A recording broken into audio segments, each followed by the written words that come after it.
contrasted to the previous presentation is that in United Ideas, it's at a different stage of a procurement process or of a partnership process. Here, we build very loose collaboration arrangements with parties that are outside of the United Nations, and we do this by working around the rules. So we invite people to collaborate with us through open source software or open source hardware or in technology. And I'll get into that a little further. What you see on the screen right now is the home page. This is a old screenshot. Let me go further. What do we do in United Ideas? We try to reach out a global community of technologists so they can develop or apply existing open source technology for the SDGs. Through this platform, you can collaborate with academia, civil society, and governments to solve whatever need that you have at that moment. And in the process, we are trying to create, reach out to people who don't usually engage with the United Nations. Many of them are programmers.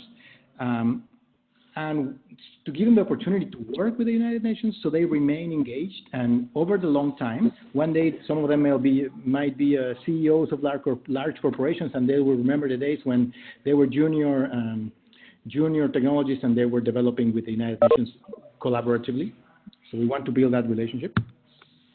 And I'll explain how we run challenges online. So the way a challenge works, for example, is here on the left-hand side, we have two entities, a UN department, United Nations DESA, for example, and the KTH Royal Institute of Technology in Sweden, which is a university there.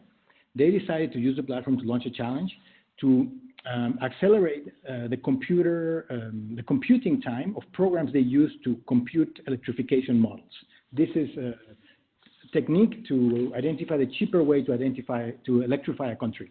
So they put out this problem that they have been working on for a long time, and they received free and open source software solutions from academia, from the private sector, and from individuals, and the winner was a person who managed to convert the program that they gave out to the public to carry out the task from 50 hours. They reduced it to 3 minutes. And the winner is this woman here on the left. Later, she came for an award in the UN in New York, and that's her picture right there.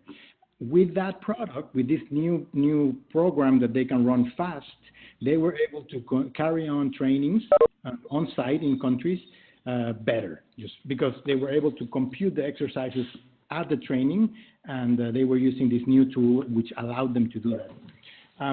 So I'll just go back to the example here. The key here is that we did not have to do an expression of interest to request companies or programmers to give us,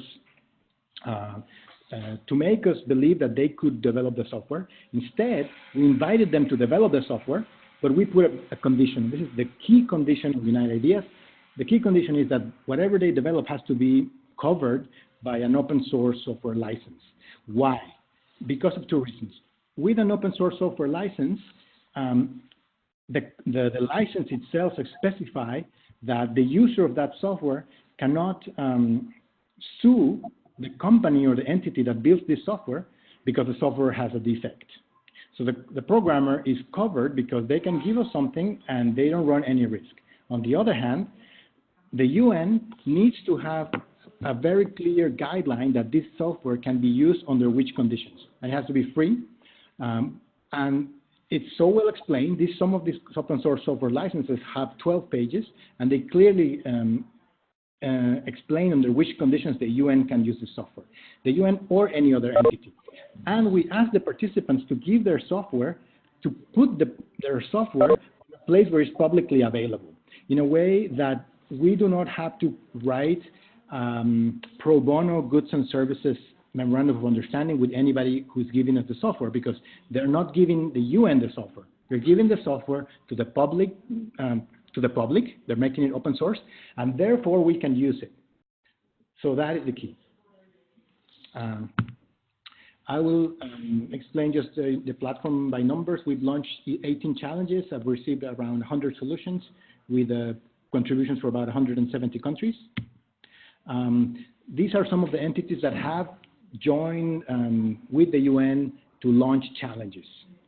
We have the United States Department of State. They launched a challenge to analyze data on how governments vote for Security Council and General Assembly resolutions.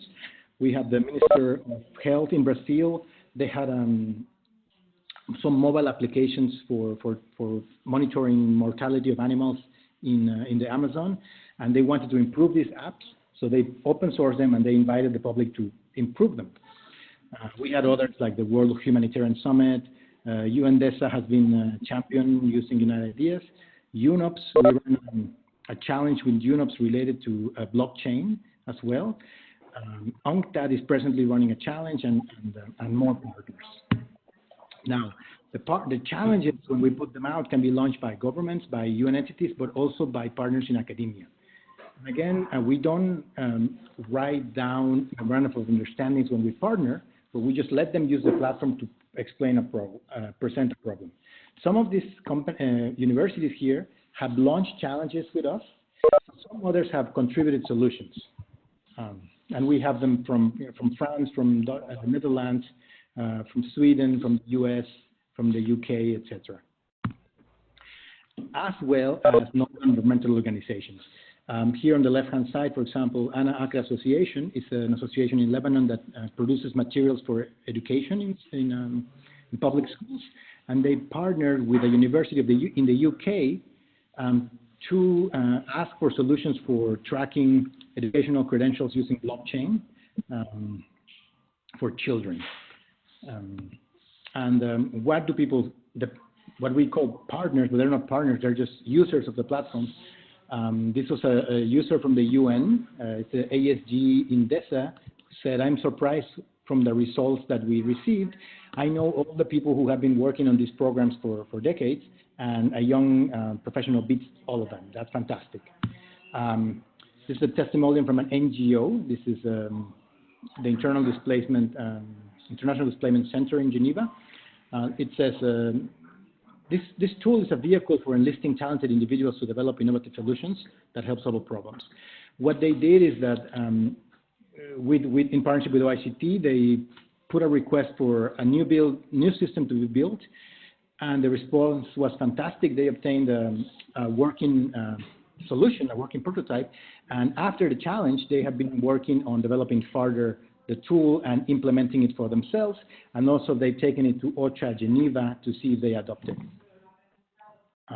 So again, this is United Ideas, in a way, it's a precursor to formal partnerships, because once this organization has a tool and OCHA wants it, and they may go into a procurement, or they would just sign the pro bono partnership or something. But this allows you to discover these new partners, quickly prototype a solution, or maybe almost a final product, and then you invest more time on that relationship.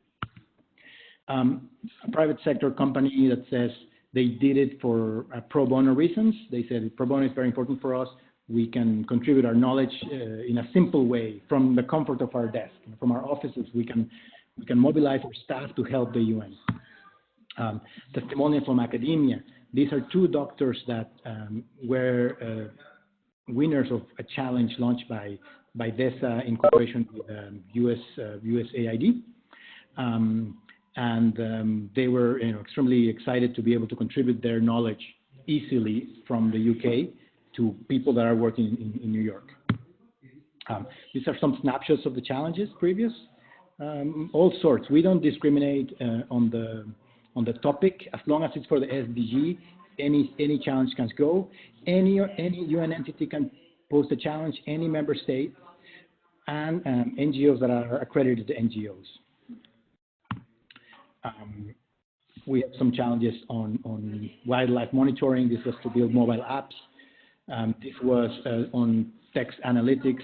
This one on blockchain. This one on virtual reality.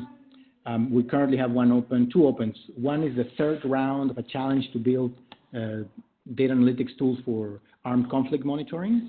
And the one on the right is for building mobile apps for citizen science. This is run by OICT.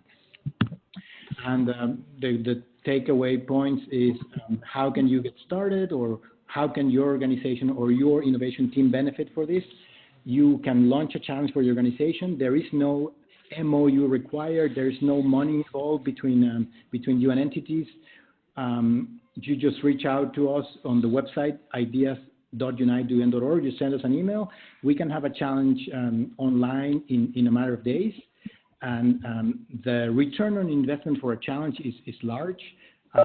It takes some time to prepare the challenge, to spell out your problem, to do a little bit of research. But then the effort is on communicating and letting universities and people around the world.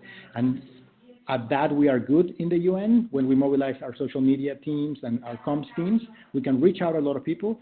And then you have to evaluate the product. And we reward the winners with recognition, press releases, naming them on our publications, but we don't give any monetary awards. So the investment is small, but the returns can be big. You can contribute a solution. Sometimes, for example, the challenge that we have right now open with UNCTAD is about mobile apps surveys. I think that some agencies maybe they can be the ones that supply the product. And finally, you can support the United Ideas initiative simply by helping us communicate when we have new challenges, but also if you would like to join the idea and be an active partner, calling out to your offices within your agency funder program to launch challenges, that would be very valuable. This is our email, unitedideas@un.org, and the website is ideas.unite.un.org. Just to leave you with a concrete example, that was all sort of theoretical. I want to show you on our website a challenge that we ran last year. So this is our homepage. We have a bunch of them, but I want to single this one out. So it's called the Science and Technology Matcher. So it's sort of a web search engine that crawls the internet and aggregates content from UN agencies and from governments to find content related to science and technology for the Sustainable Development Goals. And we invited people to build this search engine. And to cut the story short, the first place was a private sector company that put 11 people to build that open source software. And then there was a second place who was a freelancer in India who did a fantastic job. Together, they built their tools. OCHA rewarded them with recognition. Then we show this tool to member states. Say, well, this is something that you have mandated us to do. And they say, well, yes, this is on the right track. Then DESA hired one of the winners of the challenge, hired them to make a refined version of it.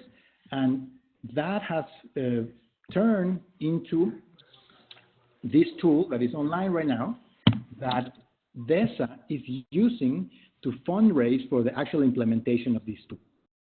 So as you can see, it started with a challenge and it turned out being a full-fledged solution that is not quite yet implemented, but it's helping, it has helped the rapid prototyping of a product. And now DESA has a tool that they can use to move this project forward.